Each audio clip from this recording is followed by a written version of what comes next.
and welcome to another installment of TED Excellence, the show in which I find out, would you rather eat a book or read a book?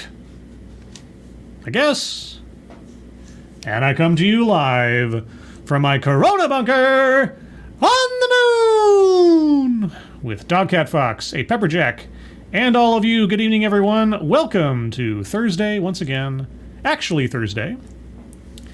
Not Monday when I called it Thursday on Monday.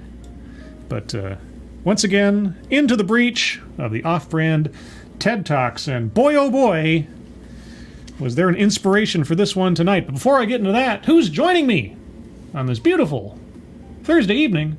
Noah Asensio, hello, and again, happy birthday. Jaeger Pony, hello. I almost said Jaeger Pony twice. Just as nice. JMK, hello. Mike R, hello. Keever Dam, hello. Who else is here? Lurking Gopher, hello. Chicago Mike, hello. Viror of Ashmedai, hello. Portmanteau, hello. Hello.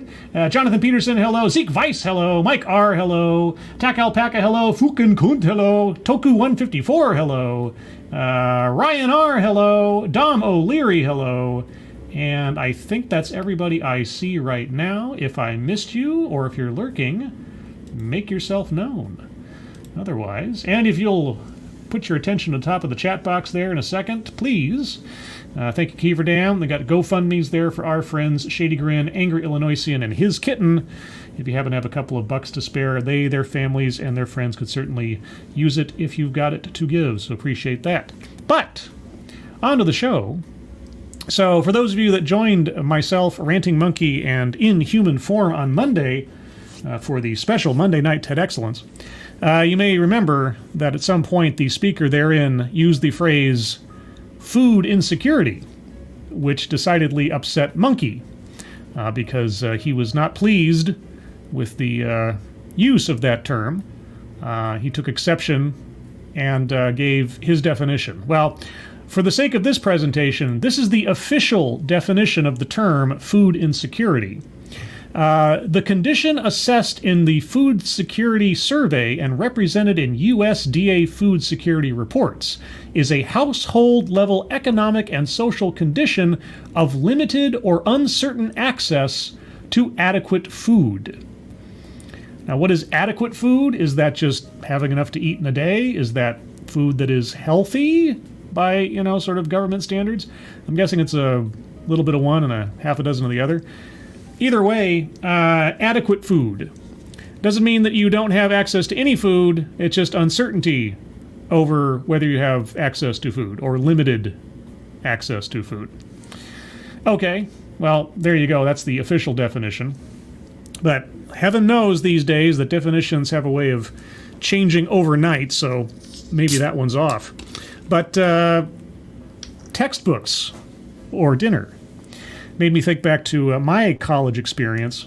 So as a baseline, I'm going to sort of roughly describe my textbook/eating experience at college. Well, first and foremost, textbooks, usually, not always, but usually, you could find a used copy of whatever textbook you needed at the college store, the campus store, whatever they called it, for a discount sometimes. But in those cases where you had to buy a brand new textbook, which sucked, after the class was over, usually you could sell it back to the college, obviously at a discounted price, but you'd get some money back.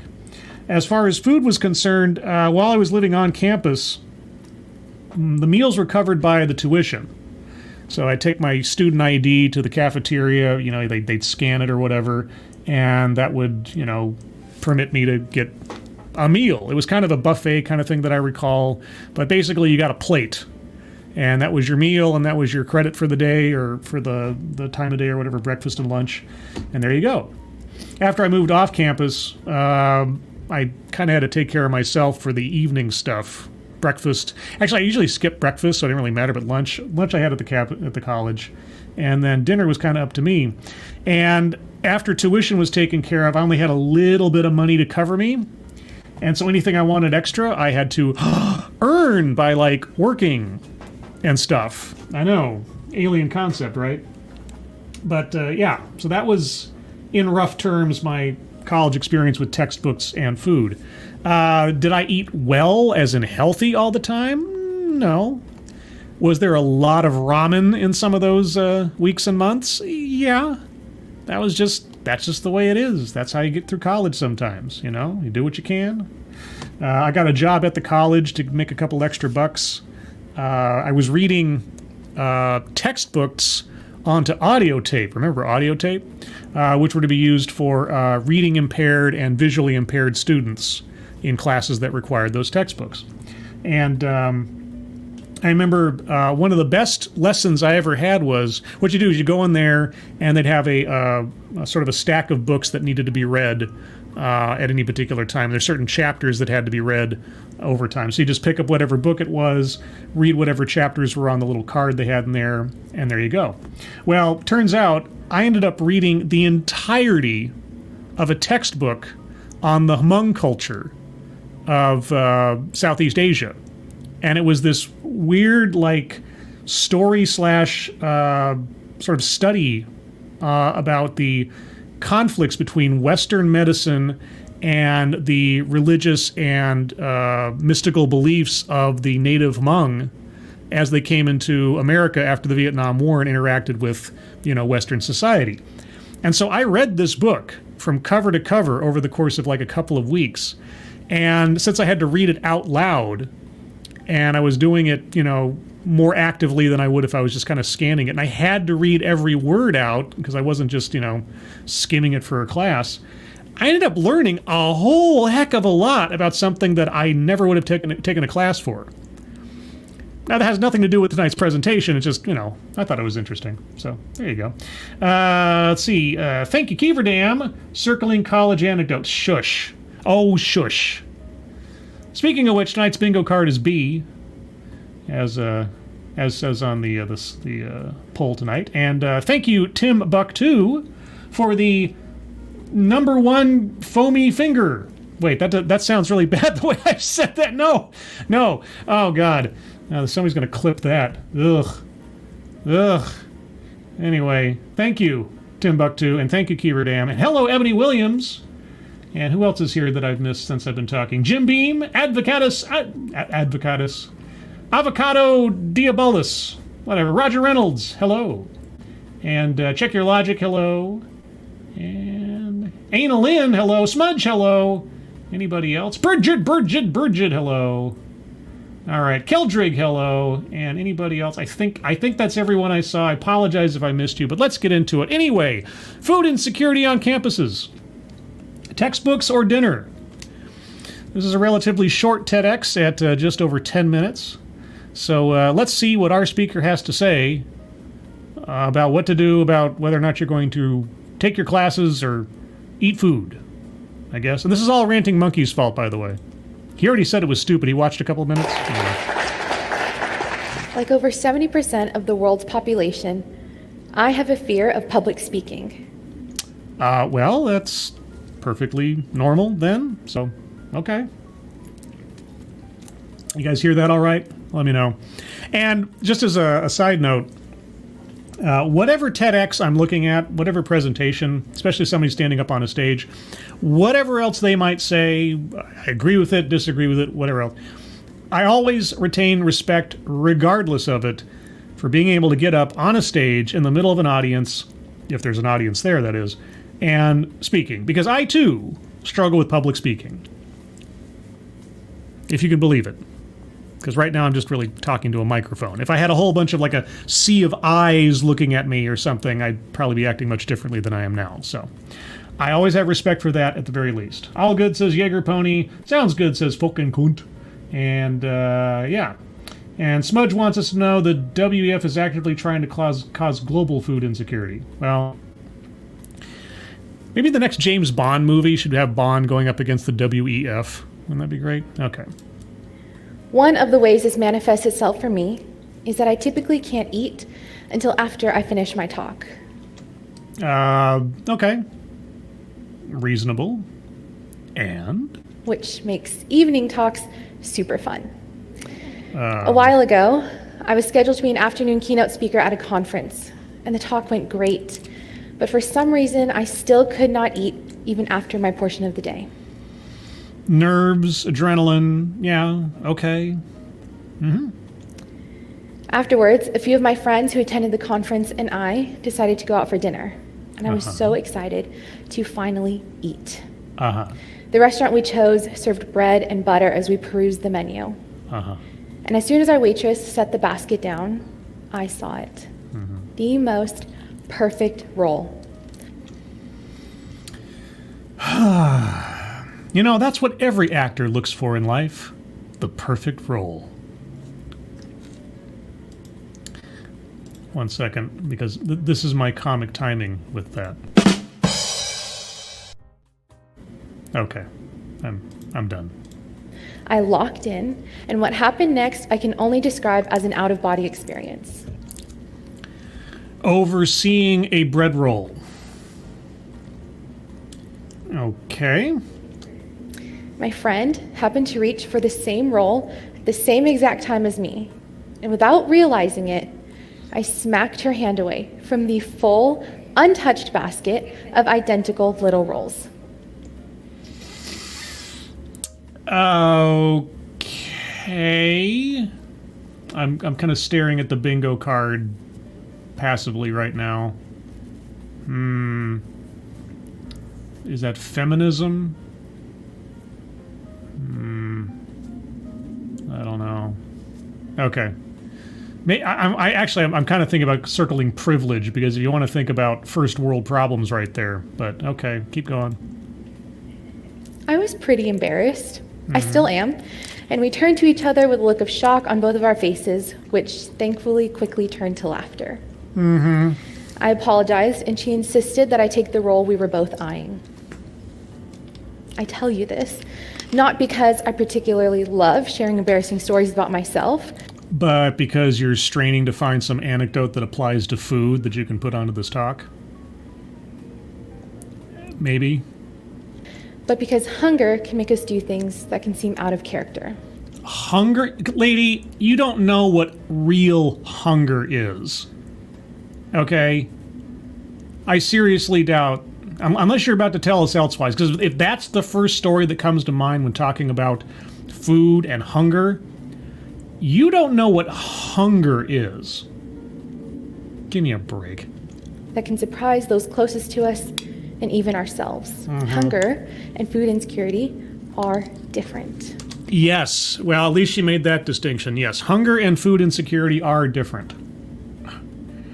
So why bring up hunger? Hunger is a physiological response, whereas food insecurity, per USDA's definition, is a limited or uncertain availability of nutritionally adequate and safe foods, or the limited or uncertain ability to acquire acceptable foods in socially acceptable ways. Whoa, wait a second. That second one? The limited or uncertain ability to acquire acceptable foods in socially acceptable ways?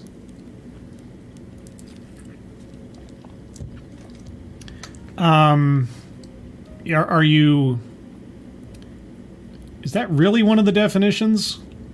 Isn't that sort of like making apologia for theft, perhaps?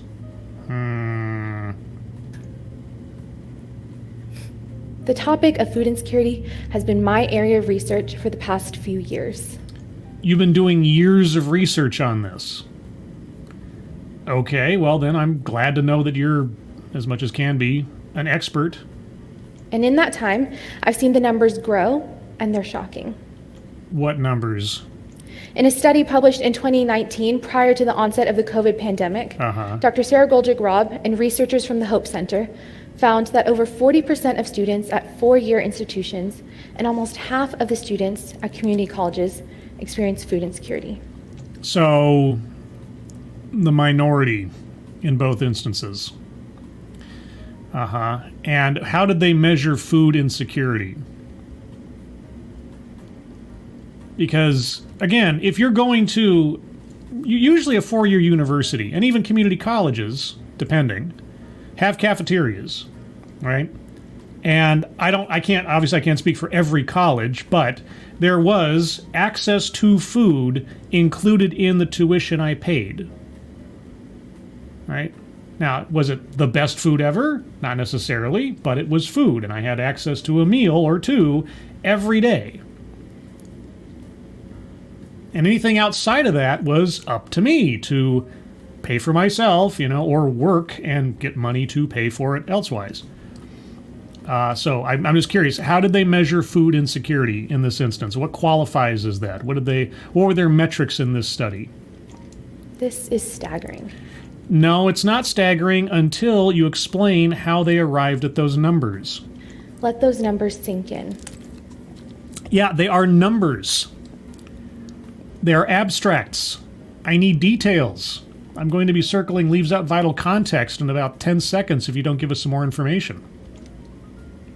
When talking about food insecurity, as with most issues, it's important to zoom out and look at the wider context of things. No.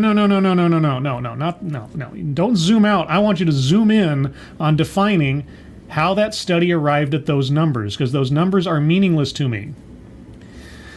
Consequently, I'm going to be circling leaves out vital context on the board. Remember, guys, this is bingo card B. B is in beef ramen, because why not? Leaves out vital context, and just for fun, I'll also circle free space. Got it there. All right, so let's go over the card one time and keep our ears open for these ideas and concepts. Anecdote that probably never happened. Can I believe that she slapped somebody's hand away for a roll? Yes. Self-vilification or wretchedness? Not yet. Systemic institutional? Probably. We'll see. Weightless example? Not yet. Word salad? If she brings up salad, I might just accept that for the sake of this this presentation. We'll see. Collectivize his own demographic? Yeah. Did she say like college students like myself or anything yet? I forget. Okay, white supremacy, no. A list, not yet. Privilege. In abstract, we'll probably get there, if not in specific. Sales pitch for product or service, not yet. Plays victim, yes. I couldn't get my role. I've experienced hunger. Yeah, sure. I don't know if you know what that actually means, but either way. Or at least somebody trying to steal her role. Someone steal your sweet roll. Attempt to coin new buzzword, buzz phrase, not yet. Wage gap, might come up in some way. Patriarchy, no. Feminism, no. Mind reading assumes motives, not yet. Diversity, equity, inclusion, no. Marginalize, marginalization, probably get there. Argumentative non sequitur, no. Childhood or family anecdote, not yet. Contradicts own point or argument, don't know what it is yet. Benevolent condescension, not yet. And lastly, microaggressions or unconscious bias. So far on the board, we've got leaves out vital context, plays victim, and free space. Let's go. The why of it all. Yes. For starters, college student bodies are increasingly diverse. Diversity, equity, and inclusion. There we go, on the board. Increasingly diverse. Do they all have stomachs? I bet there's a common denominator amongst all of them. What does increasingly diverse mean? And while this is certainly not a bad or negative thing by any means. Well, I can't wait to hear what happens next. Okay, student bodies are increasingly diverse, and while that's not a bad thing, this does mean that our higher education institutions must expand and diversify their student services as well. In what way? If our goal as a society and of higher education institutions is to foster student success, well-being, and thriving. What does any of that have to do? Okay. Monkey was right. He watched this ahead of time and he warned me that there was a lot of stupid going on. Okay. What does a diverse student body have to do with expanding services? If we're talking about food, everybody eats food. Last I checked. So, okay. As always, hoping for specificity, probably not going to get it, right? Because we're looking at this from a macro level, or like a 30,000 foot level or something. Thank you, Mr. Tickletrunk, for the happy, smiley, lovely dog cat fox. Oh, dog cat fox. Wowie, wow, wow. Hello, dog cat fox. Thank you, Mr. Tickletrunk. Appreciate it. Okay, and then? Today, more than ever, students are from households at or below 130% of the federal poverty line, working multiple jobs, and a majority are non-traditional students, which now seems ironic in its name. Non-traditional students. I get to define that. I'll let her finish. If she doesn't finish reading off everything off of this card, I will recite it for everyone's edification. But a non-traditional student means that they fall into one of the following categories. Oh, okay. Well, this is a list. This is a list if I ever saw one. So circling a list on the board. They're a part-time student. Non-traditional student is a part-time student. Okay. A single parent. If you say so. Taking care of dependents, financially independent, and or working full-time. That's what defines a non-traditional student. Okay. I guess it would have helped if you defined a traditional student first and then gone over all the things that can damage that categorization. But, okay. She might recite the rest of these in a moment, but I'm just going to for completion's sake. On this card, we have multiple tiny little images that represent different things. We have households reporting at or below 130% of the federal poverty line. 130%? Okay. Working multiple jobs, right? Non-traditional students, first-generation students, students of minority populations, the decrease in the value of popular grants. I don't even know what some of this is referring to now. The decrease in the value of the minimum wage, the high and increasing price of a post-secondary degree. So are these all like factors that lead up to food insecurity or something? There's also been an increase in the number of students who are first generation and students of minority populations as well. Well, that's a good thing, right? Or you said diversity was earlier. Wait, what? Other factors to consider include the decrease in the value of popular grants, such as the Pell Grant, the decrease in the value of the minimum wage, and the extraordinarily high and increasing price of a post-secondary education. Okay, again, community colleges might be the exception elsewise, but don't most four-year universities have a cafeteria? And isn't there some allowance made for students to have access to the cafeteria? Again, if I'm completely off base on that one, let me know. But, I got a meal every day in elementary school, junior high, and high school. So the idea that there isn't some access to food simply for being a paying student at one of these institutions seems off to me. But, I'm happy to be corrected. That's a lot of obstacles. Says you, I guess. If I'm working multiple jobs, I don't know. I need some more context. You've already failed at giving us context on those numbers before. Okay. Especially considering that people largely consider food to be their most flexible expenditure. This means that food and food security often lose in a game of would you rather. Well, do you have an example? Something more than just saying so? Would you rather have somewhere to sleep every night or something to eat every day? Are we talking about not having shelter now? Okay, is this a problem with budgeting one's own funds? I mean, here's a question. I know this is a tough one. If you are in such dire straits as to not be able to figure out whether or not you can eat day to day, should you be going to college if you cannot afford it? Now, don't get me wrong. I think higher education, as much as possible, should be made affordable to as many people as possible. But this is the world we live in.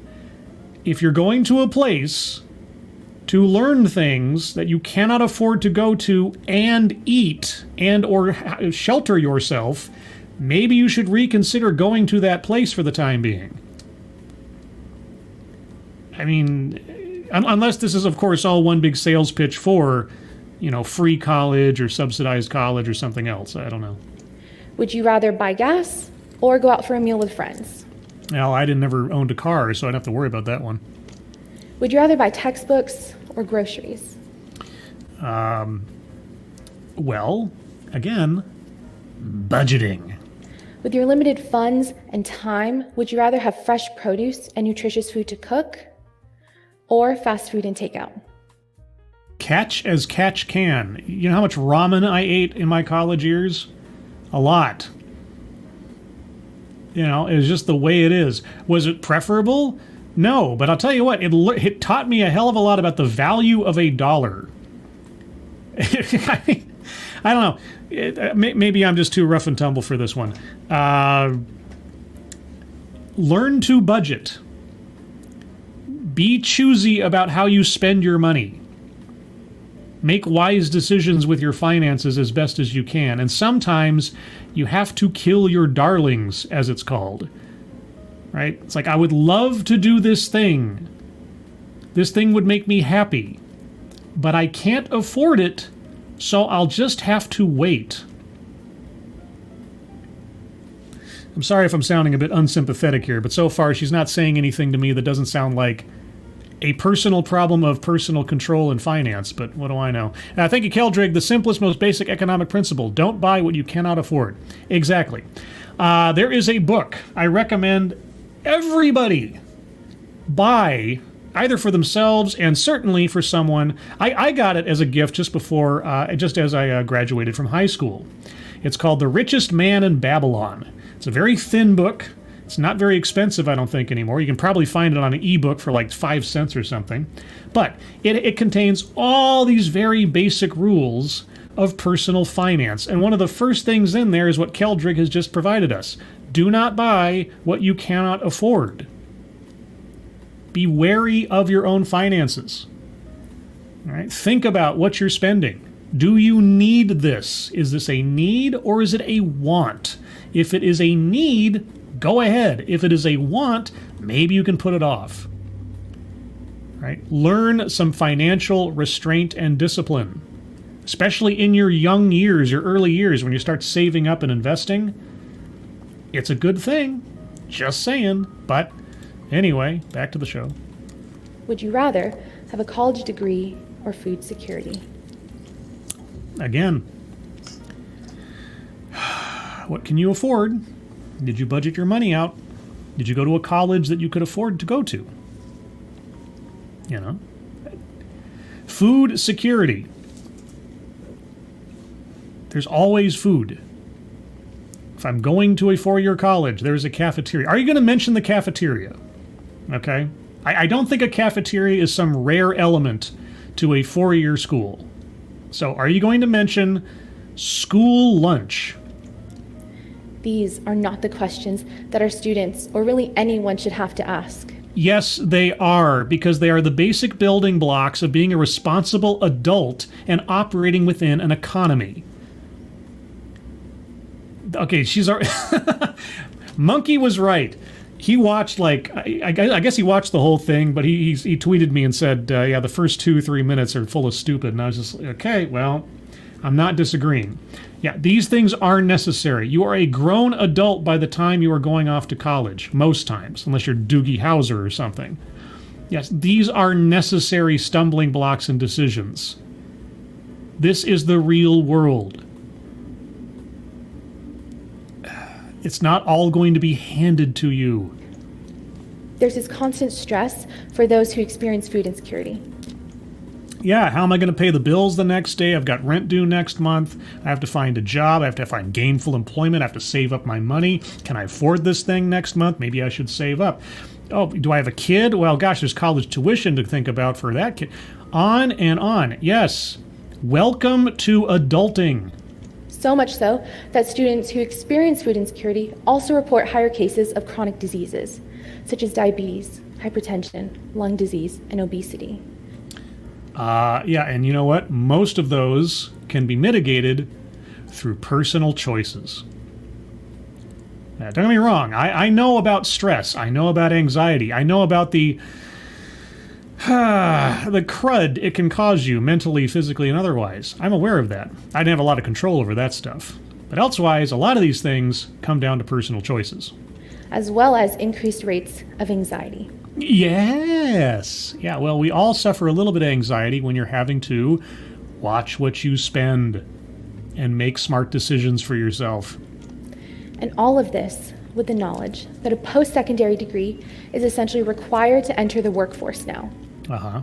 But students who experience food insecurity are also at an increased risk of dropping out of a class or out of college altogether. And the effects of an incomplete post-secondary degree can be... Wait. Dropping out, why? Wait, hold on. Back up. Enter the workforce now. But students who experience food insecurity... Students who experience food insecurity, which you still haven't really quantified as far as the survey you quoted earlier, but okay. ...are also at an increased risk of dropping out of a class or out of college altogether. Because they can't afford it and they didn't budget themselves correctly, perhaps? Okay, what is the cause of food insecurity in these cases you're talking about? Right? I mean, what? The having the kid, taking care of others, and on and on and on? Is that it? Why are you going to college? Why not go to a trade school? Or why not go to a community college if you can't afford a 4-year and at least get your Associate of Arts or something? Right? Everybody's lives are different. Okay.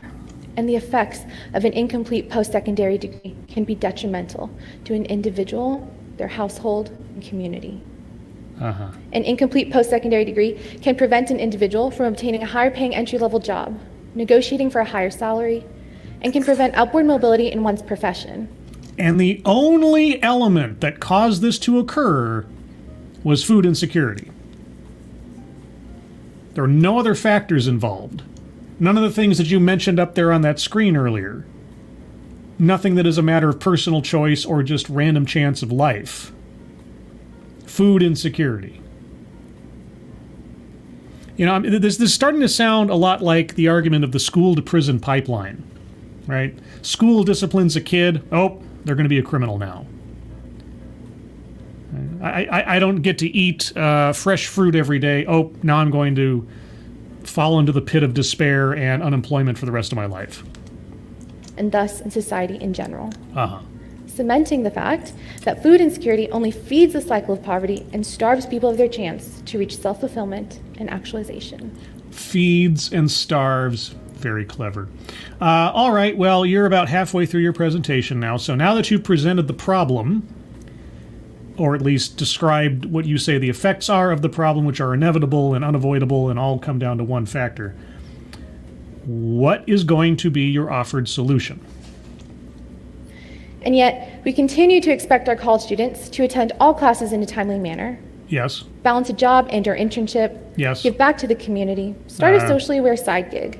Cultivate and maintain positive relationships and socially advantageous and strategic ones as well.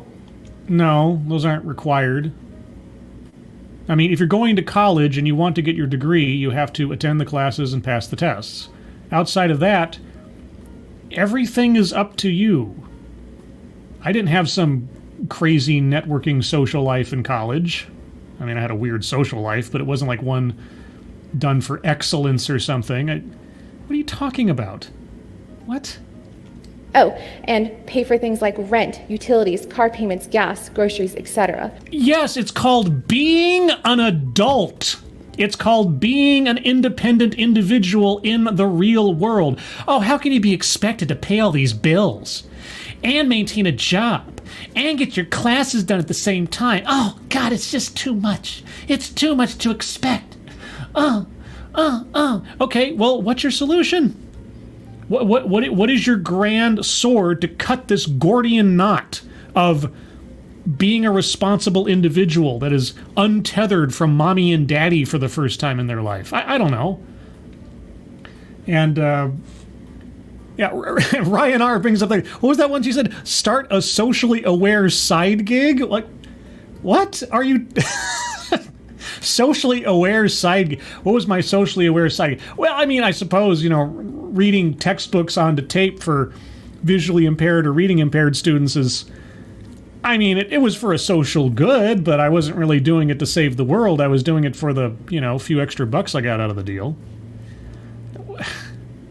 Okay, all right. You're now 4 minutes left on your presentation, of a 10-minute presentation. You've presented this catastrophic problem of individuals needing to assess their individual situations and budget themselves accordingly. So what's your solution? While learning how to navigate the real world of Yes. things like taxes or crippling student loans. Crippling. Okay, well, here's the thing. Here's the thing about loans, all right? Here's the thing about loans. They are a result of a personal choice and a promise you have made. Yes, here's one of the things you have to learn about being an adult. Oftentimes, if you agree to do something and you sign a contract to do that thing, you will be expected to do that thing. And so if you sign up for and agree to a student loan, then you are responsible for paying off that loan. Is our speaker Gen Z by any chance? I just have to ask. It just something about the tempo of this presentation so far makes me think I'm listening to someone from Generation Z. I could be wrong. Let alone if they're a student athlete or if they have scholarships that require additional commitments. Additional commitments that you agreed to upon accepting the scholarship, perhaps? How will we save everyone from the terrible fate of their own choices and decisions?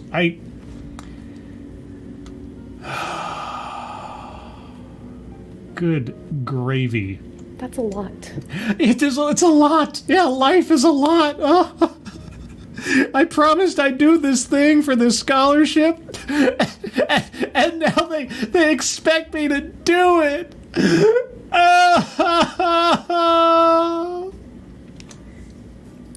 This is a lot for one student. Life comes at you fast. What can I tell you? And all of this while sitting in a time of trying to figure out who they really are and what their vocational calling truly is. Oh, gosh. Well,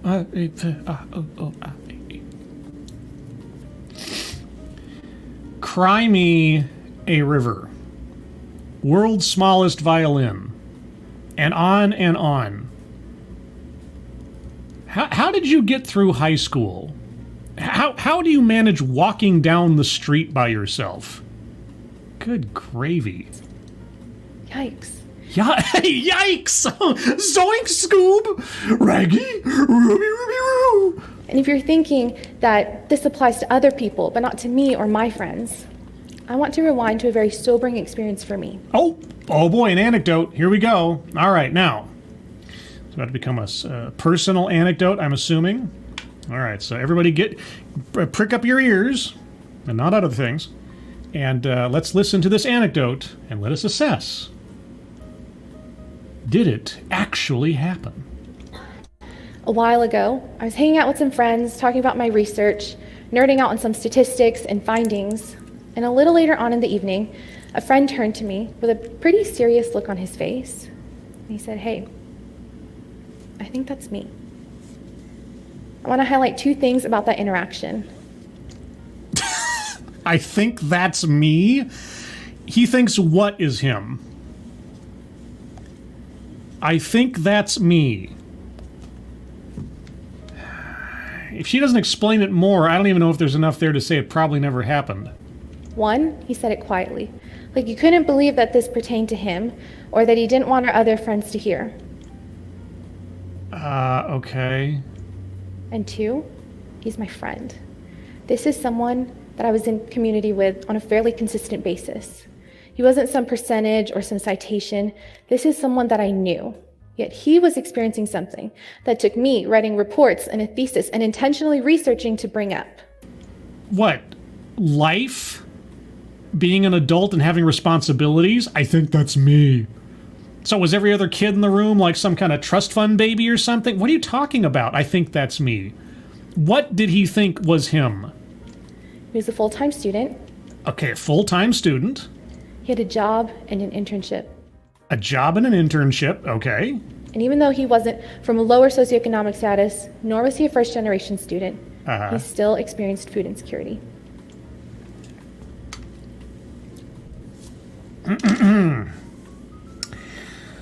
Dare I ask how? If he's going to college and he has a job and he's not coming from a poor family, how? As I continued on with my research and continued talking about this issue, I had more and more interactions like that. Okay, I'm calling it here. I'm circling. That doesn't make any sense. Unless you're going to tell me... Okay, wait. I'll wait a second. I'll wait a second to see if she actually describes what his food insecurity looked like. Eventually, I had more parents and older adults coming up to me to share stories of their own experiences. Okay, I'm circling it. Anecdote that probably never happened. I do not believe that the guy you described was experiencing food insecurity. Unless you tell us how. He's got time for an internship and a job, and he doesn't come from a poor family. Yeah, no. And also, I'm still waiting. Isn't there a factor of food provided by the college? Colleges have cafeterias. Oftentimes, food is included in some tuition packages. Not all of them, I understand, but a lot of them. So... Not realizing that their experience was valid enough to have a name. Describe the experience. The term is so broad and loose it could mean anything. This largely hidden crisis has been around for generations. And while it's not easily solved, there are steps that we can take to address it.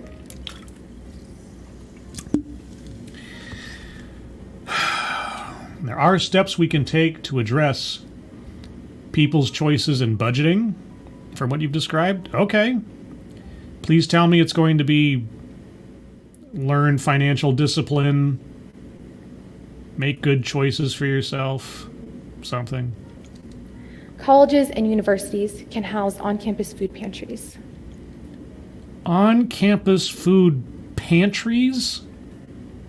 You know how quickly those things are going to be emptied by people just wanting to snack? That's why the cafeterias are there. They can at least meter out how much you're getting on a particular day. On-campus food. All right, so the colleges and universities have to solve your problem. Okay. They can accept SNAP benefits and help. Do they not already? I thought there were some that do.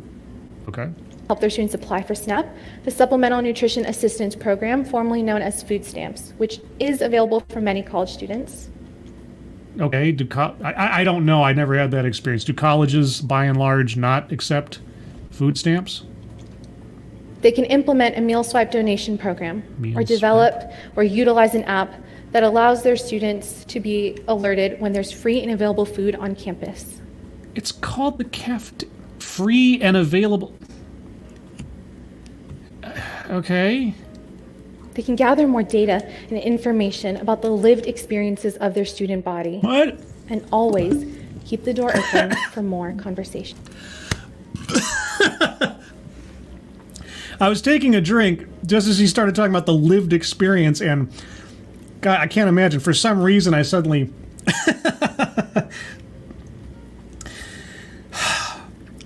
What does that have to do with... Okay, the fact that I just choked on my drink in the middle of that, I think that's valid. What? What is that? What the fuck is that? The lived experiences of... Oh my gosh, okay. And I've just circled the card too, so I already got that out of the way. Oh boy. Alright, the lived experiences of what now? Let me back up a second. I'm sorry, guys. On campus. They can gather more data and information about the lived experiences of their student body, and always keep the door open for more conversation. About what? Okay, on-campus food pantries. Yeah, those will be emptied out. I mean, maybe in your dorm or something, right? Maybe there's like a communal fridge or whatever. Maybe. Right? But it'd have to be on a donation basis by the students most often than anything else. The school's supposed to be responsible for that? And who regulates that? I assume the house monitor or something, but okay, SNAP, again, food stamps aren't accepted at colleges? I mean, I guess it depends on the college. Meal swipe donations. Meal swipe apps. For teachers and professors, or really anyone in direct contact with college students, some risk factors or common signs of food insecurity include students who are from lower socioeconomic statuses, students who are first generation, students of minority populations, students who struggle to obtain secure housing or lack reliable transportation. What is, wait. Okay, the first column was what colleges and universities can do. Now the second column is professors. What do the professors have to do with a student's socioeconomic status? Or their minority status, their first generation status? What? Additional signs include if they consistently ask to bring food home from events, or if you believe they do not have access to required class materials, such as textbooks, and even if they appear to be constantly zoning out or falling asleep in class. So wait.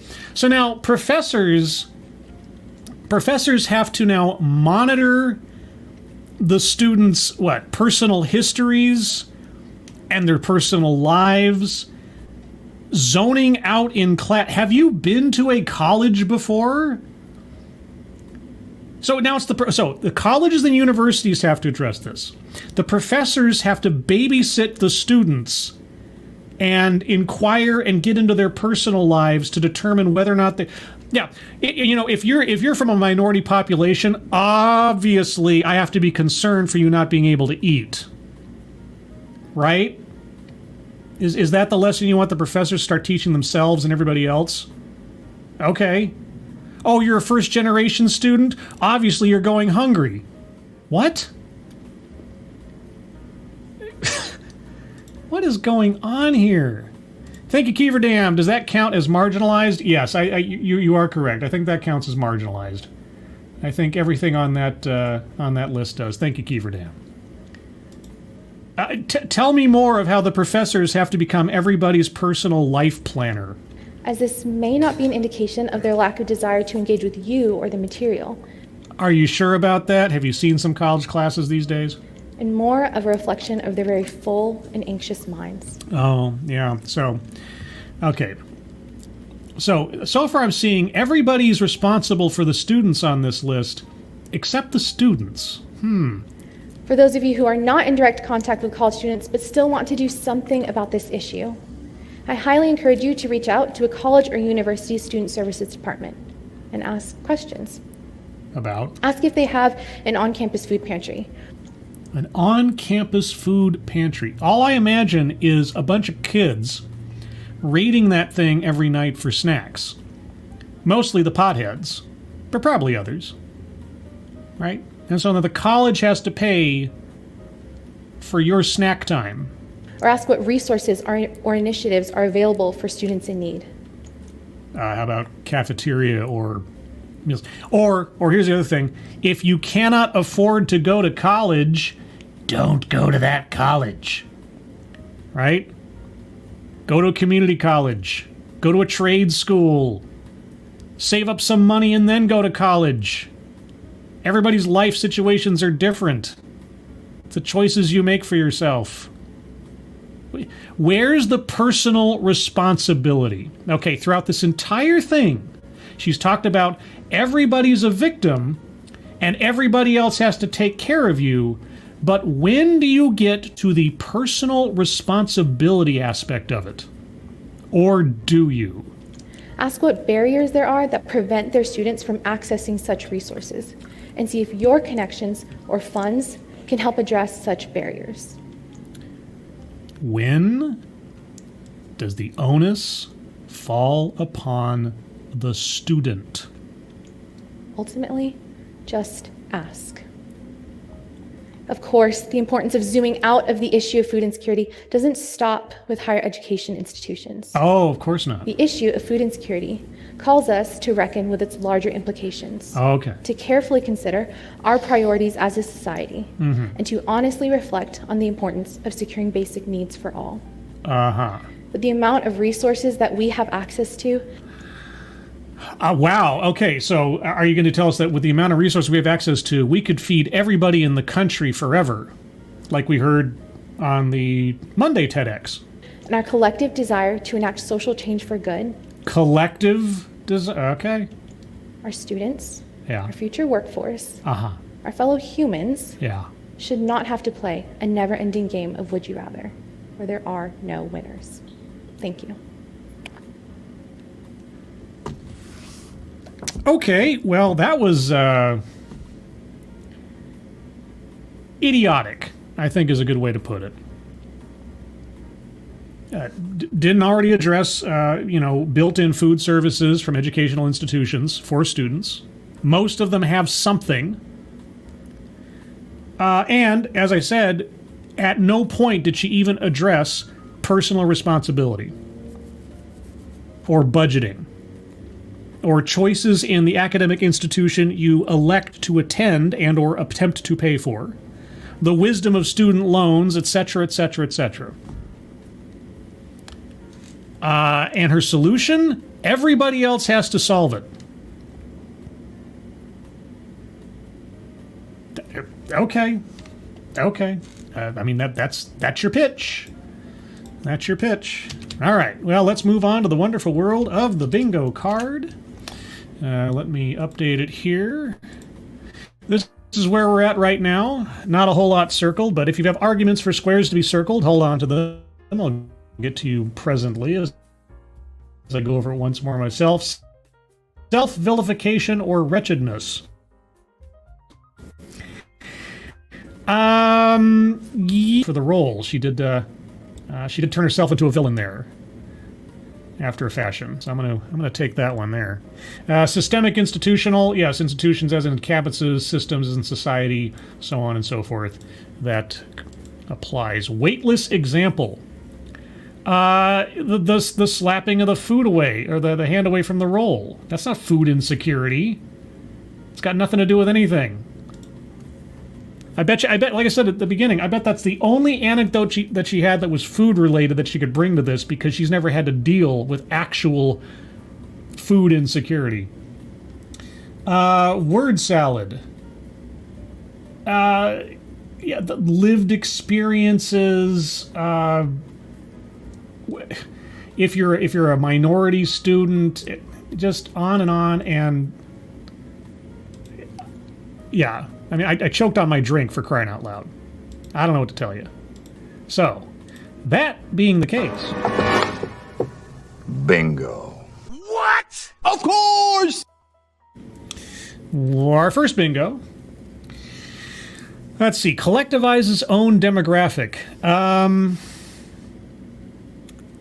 Yeah, as a college student. She talked about being a college student, trying to associate herself with other college students, even though she's never had to deal with, and also collectivizes, etc. White supremacy. No, she didn't lean on race that much. She mentioned, obviously, minority students, but it wasn't a focus, and she certainly never brought up any sort of racial disparities. So, and I don't think so. Privilege. Yeah, implication by, socioeconomic status, people who can eat, everybody in the room had no problem, but this one guy did. Yeah, there was at least a heavy implication there. Sales pitch for product or service? No. Because honestly, her advice and tips at the end, I wouldn't qualify as being any kind of product or service. It was just lip service. Attempt to coin new buzzword, buzz phrase? No, she wasn't using anything new there. Wage gap? Yeah, socioeconomic status and the disparities between them, etc. It qualifies. It's at least inherent to the whole argument. Patriarchy and feminism. She never brought up gender. surprisingly enough. So there really isn't anything there for those two. Mind reading assumes motives. I mean, I don't know, that might be too much of a stretch. I was going to say something like assuming that students can't take care of themselves or that real life is... it's kind of an amorphous thought. I'm going to leave it. Argumentative non sequitur. Yeah, lived experiences, right? Zoning out in class. I don't know. These just... I'm trying to keep it legitimate, though, and not just sort of like throw out things that just didn't make any sense to me, but tell you what, I'll leave that for you guys as well. Childhood or family anecdote. She never gave one, surprisingly enough. Contradicts own point or argument. What was her point? Not having food sucks, I guess.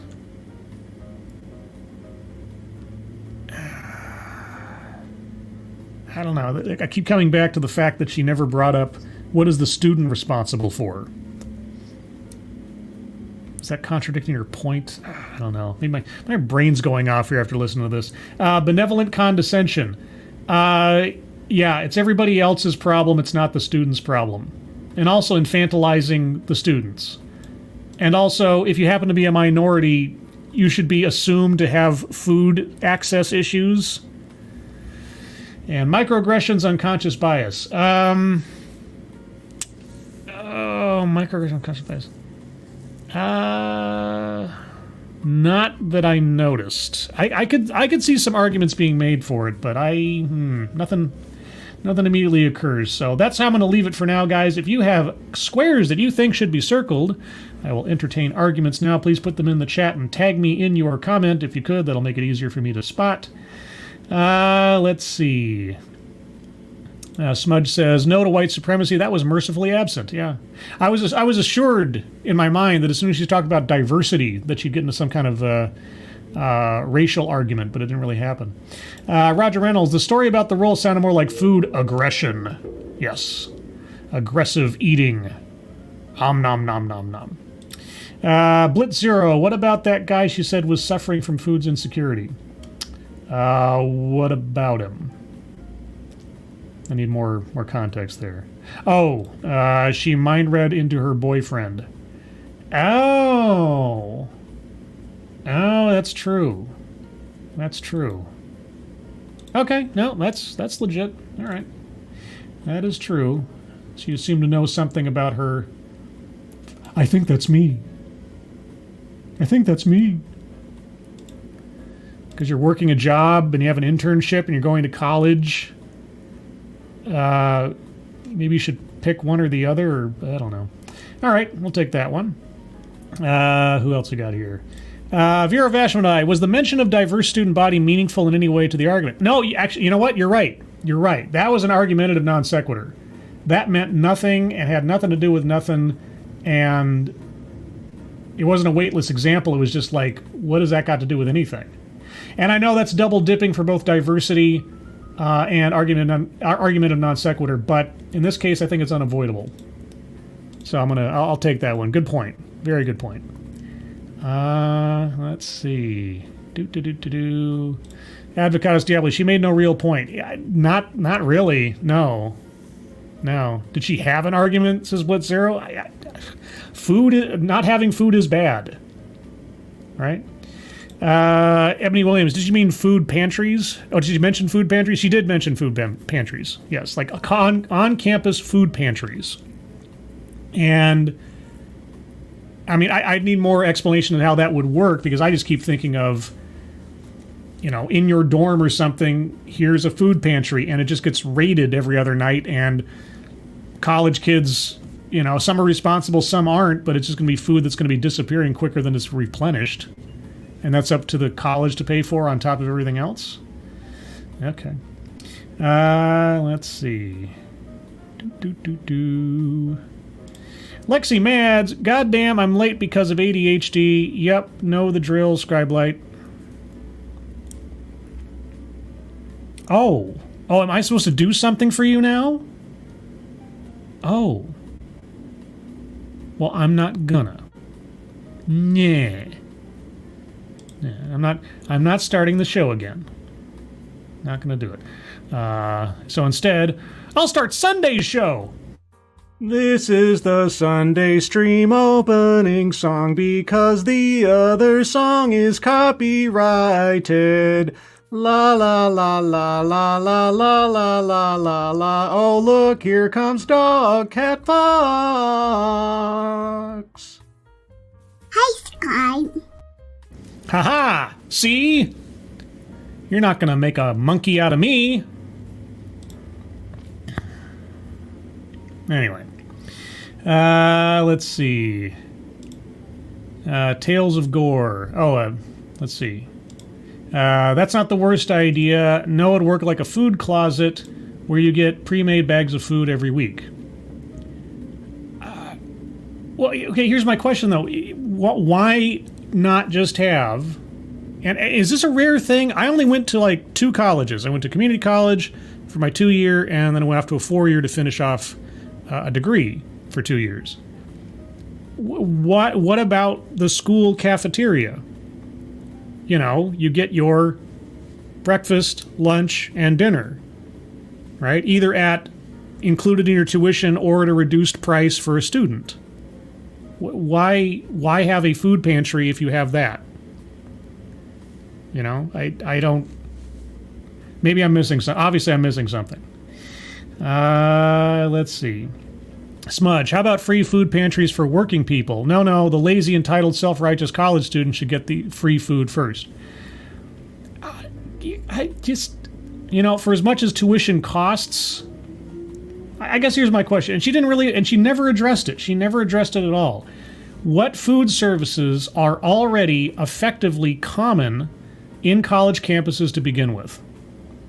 Right? Or maybe even better, what percentage of college campuses, you know, 4-year or compared to community college, have an on-campus cafeteria and or food services which are made available to the students either as part of their tuition or at a reduced cost for being a student? That's something she never mentioned at all or brought up. And I know I keep leaning into that, but, you know, the community college I went to had a cafeteria with either free or reduced student lunches. The college I went to, the food was included in the tuition. Why wasn't that part of her presentation? That's just bizarre to me. Absolutely bizarre to me. Ryan R., no way, it's messing with my weak equilibrium. Equilibrium? That was a great movie with Christian Bale. It was very dystopian, 1984-ish, with lots of cool gunplay. That actually, I think, happened before The Matrix? Or... I have to check me on that one. Any other arguments for squares to be circled? Cannibalistic Wizard, what the fuck? Scribe sings worse than Monk. Excuse me? Have you listened to my birthday serenades to people before? On Lords of the Night and elsewise?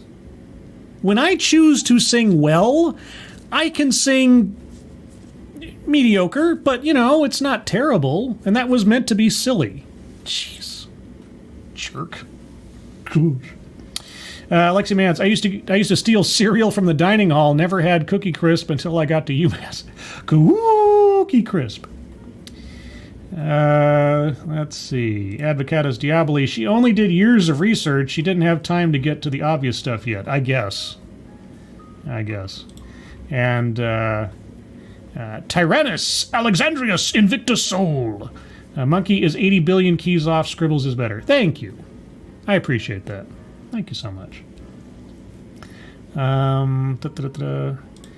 Let's see. Vera of Ashmedai. My B-Day was 2 days ago, but no one was streaming. Your birthday, you say? Well then. Let me quiet the background music here for a second. Vera of Ashmedai. Your birthday was 2 days ago. This one's for you. And a 1. And a 2. Happy birthday to you. Happy birthday to you. Happy birthday, dear Vera of Ashmedai. Happy birthday to you. Happy birthday, Vera of Ashmedai. There you go. And thank you, Kieverdam. Too bad Pop-Tart isn't here because today's her birthday. Oh, is Poppy's birthday? Oh, well, happy birthday, Poppy. If I see you on a stream soon, I will sing to you too. If I'm on that stream. I could just be visiting like everybody else. Who knows? Let's see, what's this? All right. So gay sounding, but at least you're in tune. Heh. Well, fine. Be that way. Anyway, guys, I don't see any other arguments for squares. And I realize this is a relatively short episode, but then the TEDx itself was kind of short. I don't know. We have TEDx Insecurity, perhaps. Programming note. Sunday will be the Sunday stream, the actual Sunday stream at 8 a.m. Pacific, 11 a.m. Eastern, where I'll talk about a thing. Don't know yet what it'll be. And there's something else. There's a secret project. Not so much secret. Well, it's not going to be a secret in a second. There's a project I've been working on behind the scenes for a little while now. A new show. An experiment. I don't have a set date yet, but in the relatively near future, fingers crossed, everything lines up because there's a lot of things to arrange, I'm going to attempt to do a true crime talk show. But not just any kind of true crime talk show, but a true crime talk show wherein there will be several guests who are all true crime content creators from various portions of the YouTubery. I've been collecting true crime creators for a while now. They're all in my basement. I keep them well fed. They are not food insecure. And soon I will release them onto microphones to speak to me about what they do and other things. The other thing is that they're all around the world in different places and trying to arrange a day and a time frame where everybody can show up, or at least some can show up. My pie-in-the-sky idea is that eventually I'll just say, it's time for the True Crime Show, and I send invites out to everybody that I know, and those that can make it do, and those that can't can come in some other time, something like that. Anyway, hopefully it will be populated with some names you may recognize and some you may not. And either way, hopefully it's not terrible. But that is what I am working on behind the scenes. The first episode may be this month. I will let you all know more as things develop, but that's what's in the planning stages. That aside, thank you again, Chicago Mike, for the good job, Dogcat Fox. Thumbs up. Oh, Dogcat Fox. Wowee! Wow! Oh, Dogcat Fox. Thank you, Chicago Mike. But with that being said, I'm going to wrap it up here, guys. Appreciate y'all coming out today.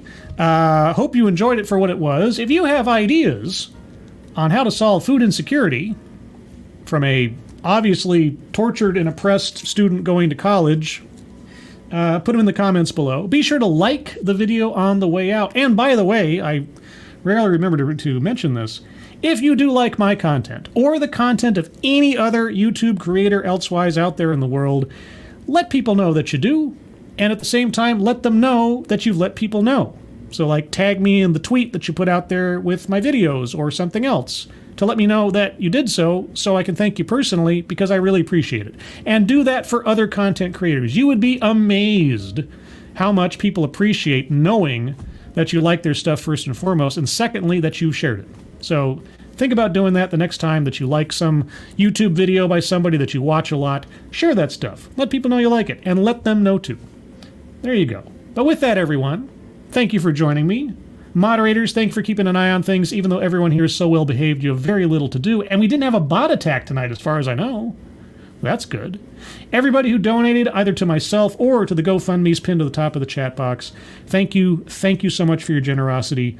I really do appreciate it.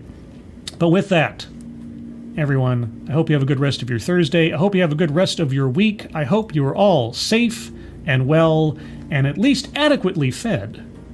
And I'll see you on the next one. Take care. Bye-bye.